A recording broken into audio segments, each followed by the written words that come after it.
Hey, Nation, back with Bob Coppedge. Bob, I still enjoy the post you do up on LinkedIn. You got that consistency thing going on. I applaud you, sir. Thank you.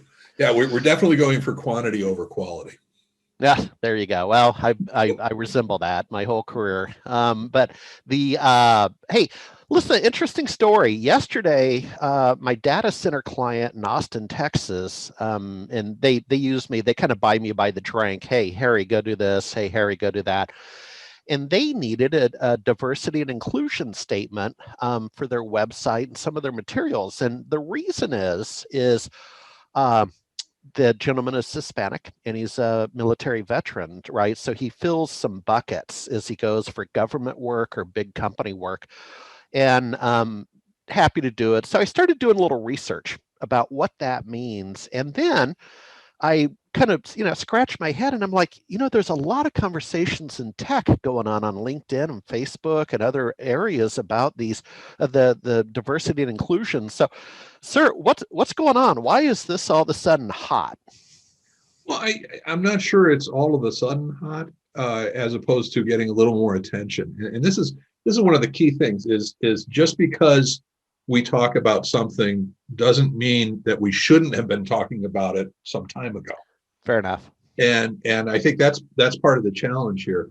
And one of the things that is happening is that whole definition, the whole word diversity, uh, is now so all encompassing on just about anything. It's Yeah. not necessarily just a social thing. You could even talk about from a technology. Should we be on premise? Should we be in the cloud? Well, no, you can be both. It's a hybrid solution.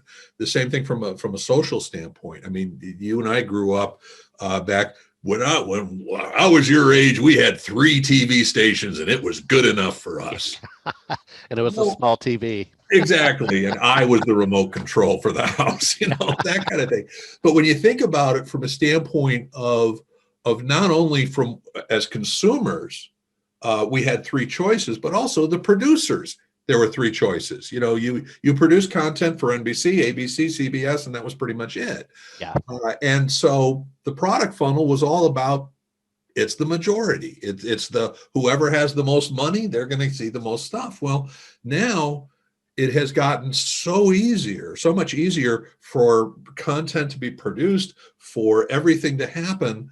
And so now we can cater, we can actually talk about the diversity from both a consumer and a producer side, as well as there's so many great, I mean, name me a food that wasn't created through the combining of 2 different cultures' food style. That's a really good point. The best stuff comes out of when we actually collaborate and work together. Organizations are finding that just simply from a let's get people to work together in terms of collaboration and all that.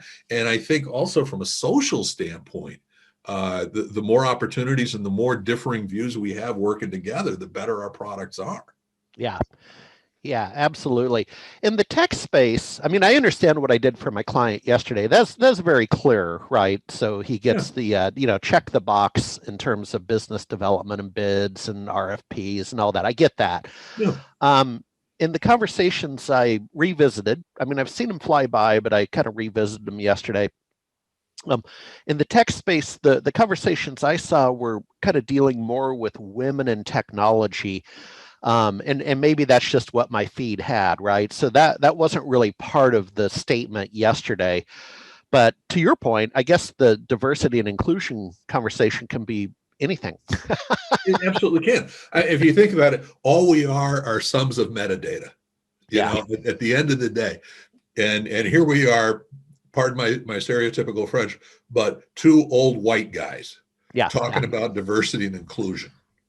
You know, and from my perspective, I look at every single aspect of my job or my life that I was born into increased the probability of success. yeah, Didn't guarantee it, still had to work for it, all that, but every single aspect of things that I had no control over gave me an edge. yeah. And what that means is that you have all of these other people who may be smarter, may be more driven, may Oh be yeah, more hungry, maybe whatever. They're going to have a tougher time getting their voice heard and getting opportunities out there. Now, you could talk about that being unfair and blah, blah, blah. But more importantly, we're missing out on those people actually contributing. Yeah. And that hurts me in the long run because I can't see what those people would be able to do. No, I agree, and that almost goes down a whole nother rabbit hole about the demographic. Basically, Caucasians aren't having enough babies in the U.S. economy. Yeah. That's a whole nother rabbit hole. We'll save for another time. But I'll end on this because he made a really good point. A little flyby that. So, I still do some stuff with Microsoft as a friend of the family and so on. And back when I was really more of an active vendor, there's kind of a rule in working with Microsoft that they always ask for feedback. Harry, what's your feedback? But I quickly learned they only want this much feedback. They don't want that much, right? They when and they push you and feedback. And so I it wasn't lost on me once, and I didn't make mention of it because I know the rule now. But there was this panel on women in technology, like at the Worldwide Partner Conference, and Mhm. the majority on the panel were men. I mean, I'm like, I can't make this up. But it's common. Yeah, And again, I get to, and obviously it's just you and I talking, so it can't be any other way. But and I've participated in a couple of webinars and conversations on diversity and inclusion. And you know me, I am more than willing to open my mouth. I don't really care whether it's going to make sense or not. That's really of secondary importance. But on this topic, I'm getting better at it. But there's a big part of me that says, God, don't ask me. yeah. Because then you get into that whole thing about the whole mansplaining and the white guy going and so let me tell you how the world really I know, works. I know, and I know you mean this all in a kind way. I mean, I get it. Yeah. I understand the context where you're coming from, but well, I'll tell you what, we're going to keep an eye on it. I mean, all the conferences now, online conferences, Oh soon yeah. to be real, but they're all they have the panels on this topic. It's interesting to follow agendas, right? Absolutely. And I'll tell you, when we hire, I do look. One of the questions I ask the people in my company and myself at the end of the day, are we going to be more diverse of an Yeah, organization by hiring this person? I view that as a strength, yeah. not a something that we have to do, not an obligation. The more diverse an organization working together, the stronger organization I'm going to have. Make that the final word. Thank you, my friend. Hey, but one last question. With things returning, do you think you'll be at one or two live events in the next 6 months? Anything top of mind? What's I going am on? actually heading down to Florida next week Oh, to Robin. Robin Robbins boot camp. And Yeah. both my wife, who's a nurse, she and I are fully vaccinated. We've been very careful, all that. We are both going down to Florida next week.